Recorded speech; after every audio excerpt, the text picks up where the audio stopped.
Hello, this is a unprofessional, I don't know, just personal, real world comparison between a hacked PlayStation 3 with custom firmware, not the HFW, which is on the Super Slims, but the actual custom firmware, versus Reset Glitch or JTAG.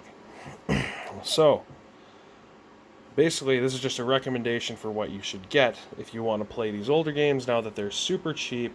And you can pick them up. Like I found a sale where it was buy one get two free. So right now I'm copying games to the hard drive of my 360 and my PlayStation 3. Which, but I'll start off with ease of hacking them, ease of installing custom firmware. The PlayStation 3 definitely wins on this front. With any PS3, so either the first generation Slims or all of the Fats, installing an actual custom firmware is super easy. And on the Super Slim, you can install HFW, which doesn't work as well, and I'm not as versed in it. But for now, I'm just talking about custom firmware. As for JTAG and the Reset Glitch hack, it's a bit harder to do. So JTAG, you have to actually solder a couple connections to the board. I think it's add a resistor. This isn't a JTAG, but it's on a JTAGable dashboard. It's also a Xenon, so I don't really use it. I just think it's kind of cool to have an older Dash 360. This is my actual 360. It's a Slim with the Ace V3 glitch chip in it, and it boots reasonably fast after spending about a day messing with timing files. Um, so far, the PlayStation 3 is easier to hack. The 360, you have to install chips, and it's not all that hard if you know what you're doing, but it is definitely easier on the PlayStation 3. Next thing is backwards compatibility. All PlayStation 3s now with emulator and activating it through Cobra can play PS2 games. All of them can play PS1 games out of the box, but you have to find either a console like this, which is a 20 gigabyte, or a 60 gigabyte to get full PS2 backwards compatibility, and that's because it has actual PS2 hardware inside of the console. All the other ones, it's emulation, and it's kind of flaky. The 80 gigabyte has the best emulation because it does have one chip, I think, but definitely 60 or 20 gigabyte for the backwards compatibility.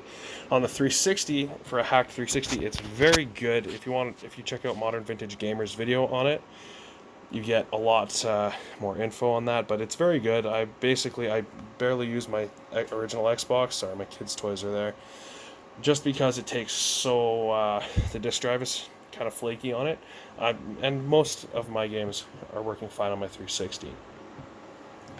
Then there is copying speed, and this is a big deal for me because I personally like to back up all of my games to the hard drive, just because this PS2 sometimes struggles to read discs.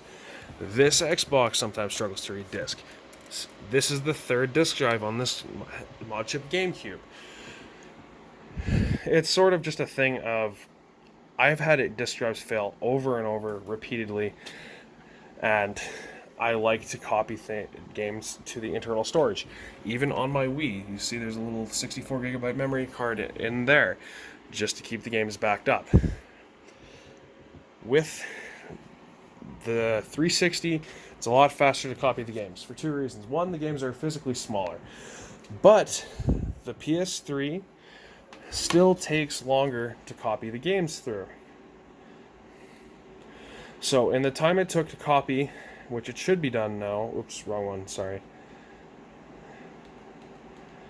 In the time it took to copy Pure for the PS3, which is done now, I was able to copy 3 games. Pure is a 4.82 gigabyte game, and I was able to copy 3 roughly 6 to 8 gigabyte 360 games in the same time.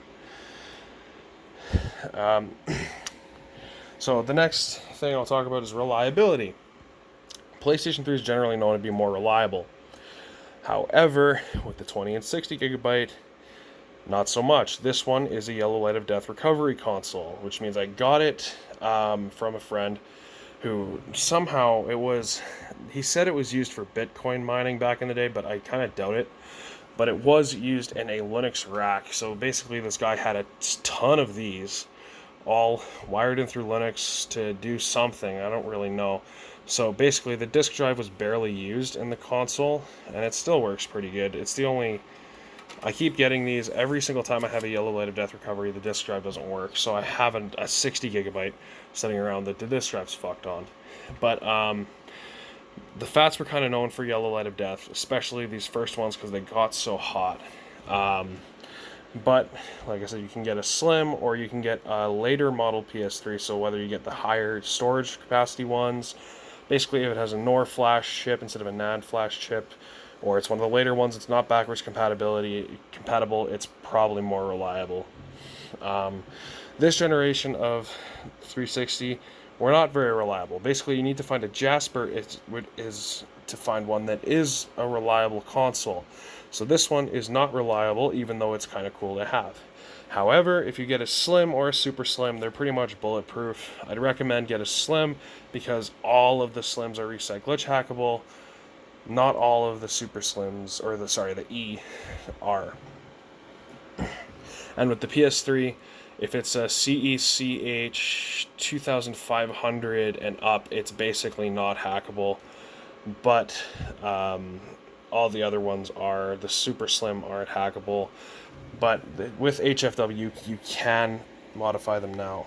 And then for actual custom firmware usage on the consoles and hack stuff, the 360 is definitely way better. So I'll show you why quickly here. This is not professional, but anyways, this is just my opinion. So I don't have a capture card. But on the 360, you're able to install completely custom dashboards. So this is Freestyle Dash, which makes it really easy to go through. And I don't care if you see my Xbox Live gamer tag, I never play online anyway. Also, the games, the way they're stored just look really cool. So you can have all your games lined up. I only have one error with it where it shows 2 copies of Forza Horizon. One doesn't work, but all of your games that you've copied on your hard drive will show up here. Not all of them are showing up because I've been copying games. I've probably got about 10 more that are showing here. Plus you can store Xbox Classic games, and all the cover art shows up on them. It takes a second to load sometimes, but it's a really very nice looking dash. And there are other options as well for custom dashboards. There's Aurora, which the only reason I use Freestyle Dash, even though it's it's not being used very much anymore, because I'm used to it. However, with the PlayStation 3, I'll just switch back to that.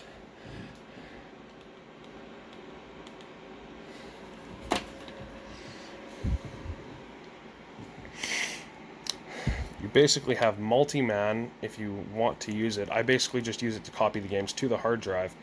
And it takes so goddamn long to copy them that I usually just don't bother. But you're basically stuck with your stock interface.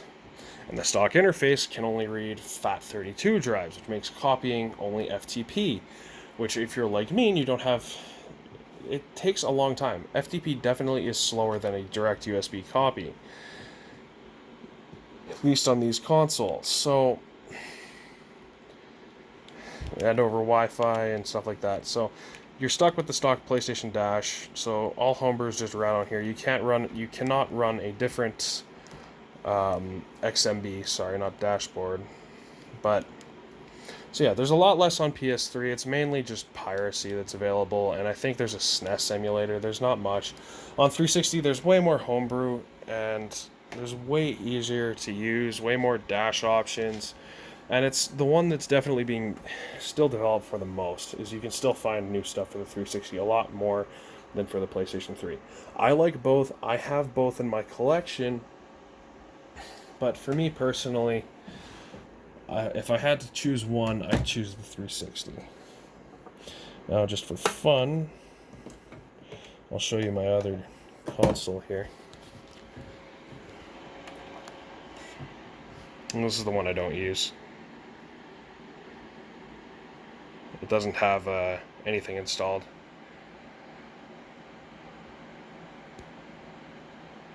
But, yeah. This is my original Blade dashboard, Xbox 360. Doesn't have anything installed on it. It does fully work, which means I did fix the disk drive on it. It's a Hitachi, so it's not a great disk drive. When I got this, it was so dirty. It was all yellow everywhere.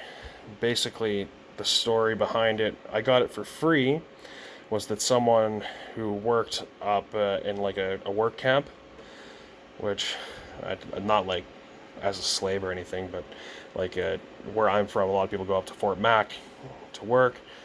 He forgot his PlayStation, so he went to Walmart and got a 360 because he didn't want to buy the same thing, never really used it, and that's why I have a 360 that's on this dashboard. But yeah, let me know what your opinions are on these consoles. That's kind of what I think. If you're gonna get one, get the 360. If you have another $50 after you get your 360 sorted out, get the PlayStation 3. And it's not that expensive to glitch 360 now. I think it was like $30 and some time. Mine has a little bit of an unconventional modification on it, so I can't open it right now, of course. But I have in the top, there's a little bump there, as you can kind of see. That's because I have my programmer just on top, because it was so much trial and error to get the timing file right that I had my laptop up on top of my PS4 Pro, and I was just flash a timing file, try it out, flash a timing file, try it out. But yeah, that's my opinion. Thanks for watching. If you want more unprofessional, shaky camera, rambles, and subscribe. Thanks.